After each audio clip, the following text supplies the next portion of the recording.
In this video, we will take a look at virtual functions and abstract classes in C++ OOP.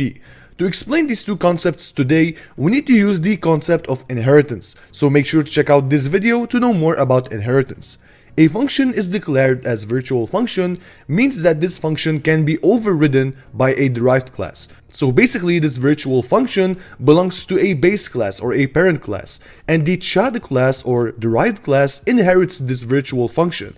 Because it is declared as virtual, it can be overridden by the derived class. So let's see what I mean. In front of you, we have a class called father. It has the string data member called last name, the constructor that initializes the data member, as well as this void get info function, which simply prints this message. Right here, we have a child class, which should be a derived class. In order to become a derived class, it should inherit a class, which will be our father class right here. So to inherit this class, I'll say public and father. So it publicly inherits the father class. Now we could call this class as a derived class. This derived class, or before we continue, now that we have inheritance, we need to make sure that to set the data members of the base class as protected.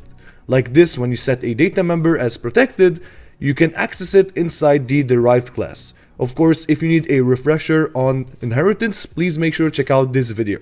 Now let's go ahead and create a private data member for the child class. I'll say string child name like this. So child name. Now I'll define a constructor for this class which will be called child like this. And because we are in the concept of inheritance, we always need to make sure to call the constructor of the base class first before calling the constructor of the child class. So what I'm going to do here, because the father constructor requires a parameter, I will pass a string last name here and a string child name for the child name. And I will pass the last name to the father constructor in order to initialize correctly the father constructor.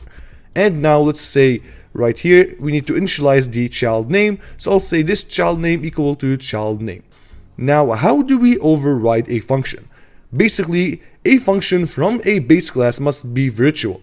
So I will set this function as virtual. So I'll say like this, virtual. Now remember, this is the return type. Okay, so void is the return type. And virtual here means that this function now can be overridden by a derived class. And so because the child class is the derived class of the father class, it can override this function. But what does override means? Well, overriding a function basically means changing the implementation of the function, changing the block of code inside the function. So we know that the child class right here can use this function because it inherits it. But being a virtual function, this child class can override it. So what I'm going to do here, I'm going to say virtual void get info like this.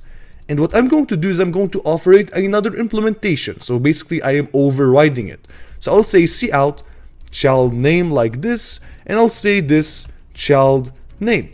So basically I'm offering this get info function which belongs to the base class a new implementation. And I'm going to say something like cout father last name. Because we are in the concept of inheritance, I inherited the last name of the father, so I could access it inside the base class, or excuse me, inside the derived class called child. And so there it is. What I just did here is I overrided the getInfo function. And remember, function overriding only works with inheritance. Now let's go ahead and see how this works. If I go down here and, for example, create a child object, I'll say child like this, and I need to initialize it. So I'm going to say, first of all, the last name will be, for example, Davis, for example, and the name of the child will be John. What I will do now is I'll say child.getInfo. Now you're going to ask me this question.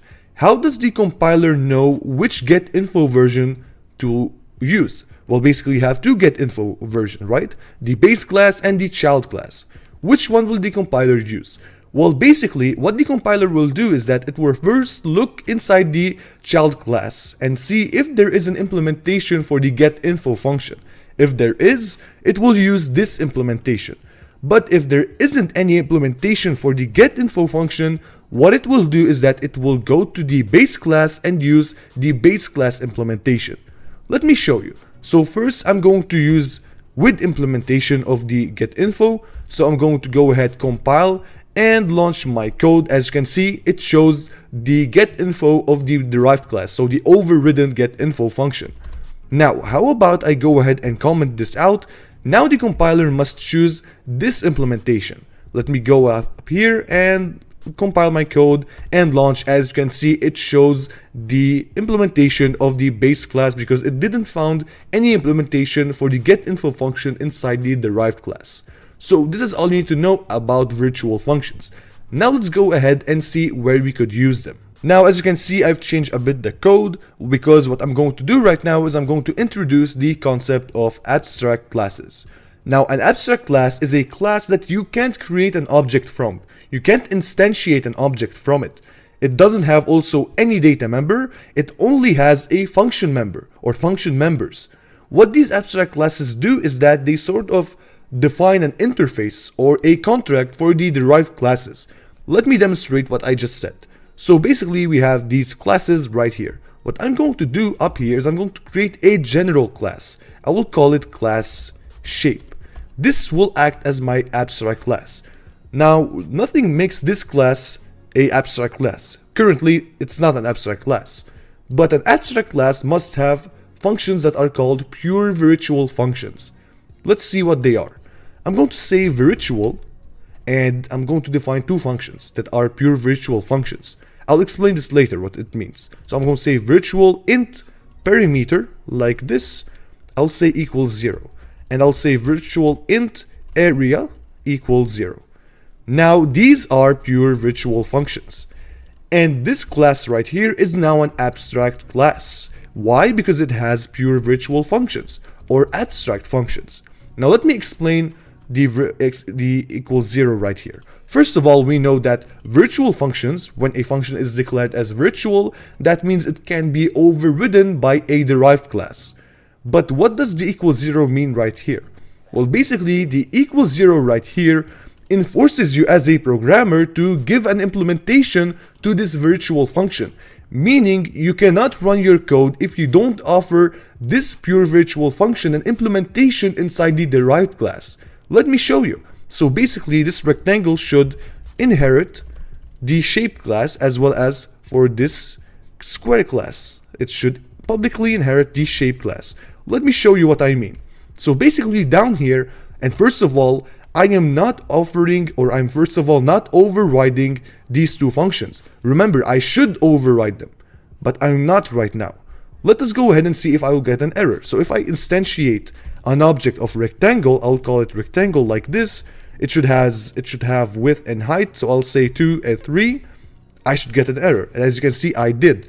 What it says here is that I am not overriding the two functions parameter that are offered by the abstract class. So I have to offer an implementation for these abstract functions or pure virtual functions because of this equals 0 right here, which enforces me to offer a implementation for these functions.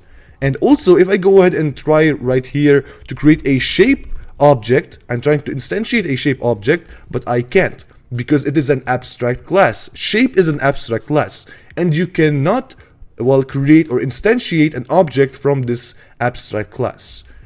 Now, let's go ahead and give these functions a implementation inside the derived classes. So I'm going to say int perimeter, and there is no need to, or you shouldn't actually write virtual and equals 0 right here inside the implementation. Only say int perimeter like this and give the implementation of the function. So I'll say return 2 by this height multiplied, or excuse me, plus this width like this.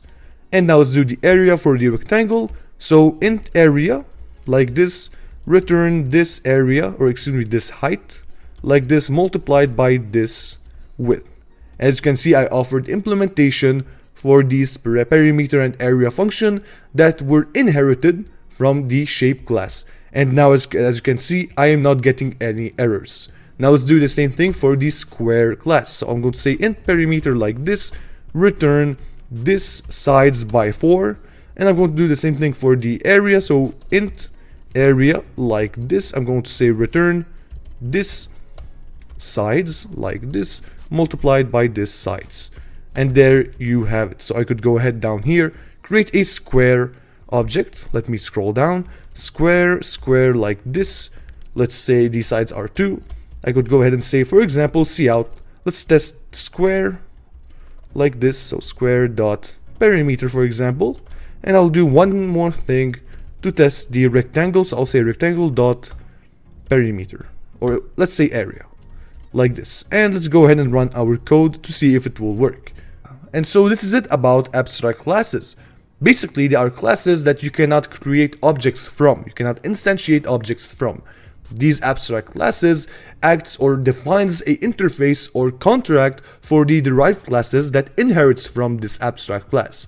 Basically, it tells these derived classes what they should do, like how many functions they should override.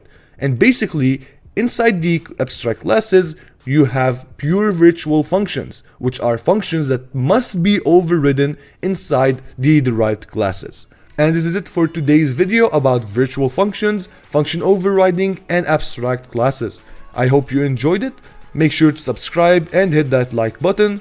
And I hope to see you in the next C++ tutorial video.